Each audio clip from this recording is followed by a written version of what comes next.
want to talk to you about decision fatigue. There are so many people on the internet searching for this nebulous idea of decision fatigue and trying to understand it. So today I want to talk to you about decision fatigue and how you can find some remedies to it. Okay, so decision fatigue happens this way. We get like millions of pieces of information every day, and we're making an average of 35,000 decisions a day. Now, some of these are automated through your habits, but some of them we have to think through and deliberate and decide. And the thing is, as the day goes on, we become fatigued. It's like weightlifting. If you've ever lifted a weight or done a bunch of sit-ups, right? As you're lifting the weight, it's like that first one's easier and then it gets harder, harder, harder. And pretty soon you might get so fatigued you can't lift anymore or you can't do more sit-ups. Like you just can't. You're completely fatigued. You've used the muscle up. Same with your brain. Your brain is burning a third of your energy. When you eat food, a third of those calories go to your brain.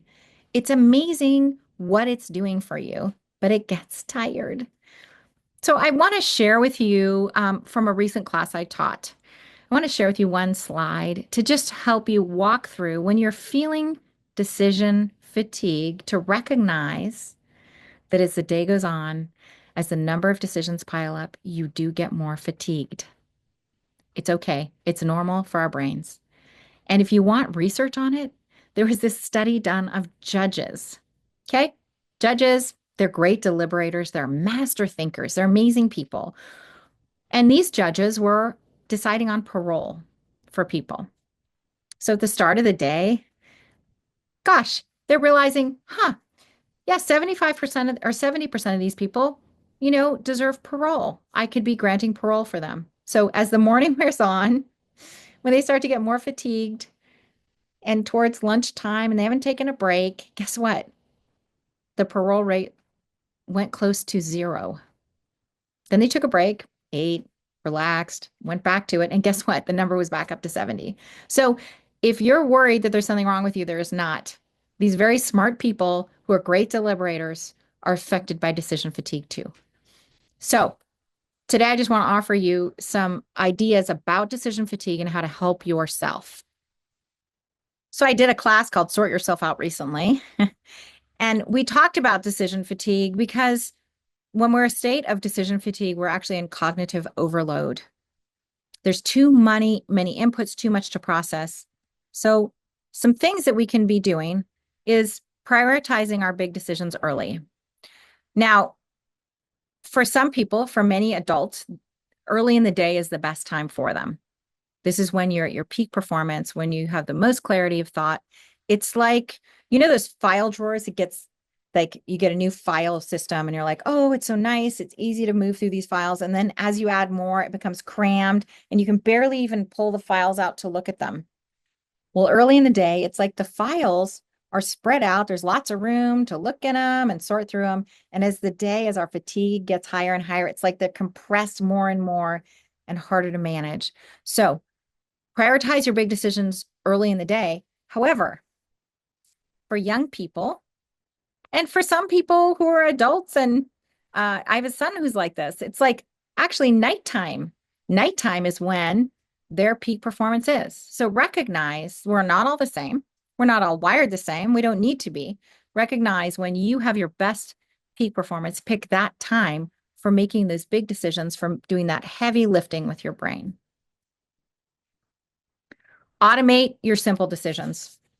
Steve Jobs is a perfect example of this. He wore the same outfit, not the same clothes, but the same outfit every day. So he didn't have to make any decisions about his clothing. So he could save his decision-making weightlifting for the things for the iPhone or the iPod or the Mac or whatever he was doing. So he saved those decision-making cells, if you will, for big decisions he needed to make.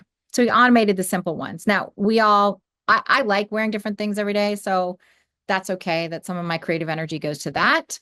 But maybe there are some simple automations you can do about meal prep in the morning. Maybe you can just Make eggs every morning or have cereal or eggs. Make things easy for yourself. Set it out in the night before so you can just go and do it in the morning. So automating simple decisions does reduce your cognitive overload. Take breaks like those judges, rest and refuel. What? It's amazing. You can reset. I just read an article today about how people who are judging themselves for taking afternoon naps, and the person writing the article said, yeah, but it's almost like you get 2 days in one because you're refreshed again to start over, to start that weightlifting again with your decision making. I might try it and see if it works. So I hope these 3 tips, they're simple. I hope they help you to maximize your brain when it's at its best, to take care of yourself when you're decision fatigued, and to know there's simply nothing wrong with you. We get to care for our bodies as a brilliant, amazing machine that does so much during the day. Support yourself and recognizing when you might be decision fatigued, when you're being short with your family, when somebody says, hey, can we talk about this thing? And you feel completely overwhelmed because it's 11 p.m. Defer those decisions for a better day, for the next day, when you're fresh, when you can look at the problem clearly. I hope this supports you. I'm Amy Day with clarityforaction.org. We're a nonprofit that teaches people how to make great decisions. And if you're feeling bogged down and don't know where to start with your decision making, it's not your fault. You were never taught how to make great decisions.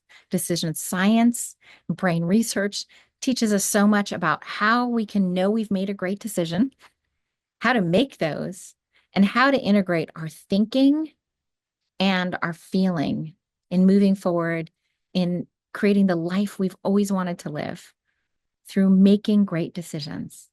Take care.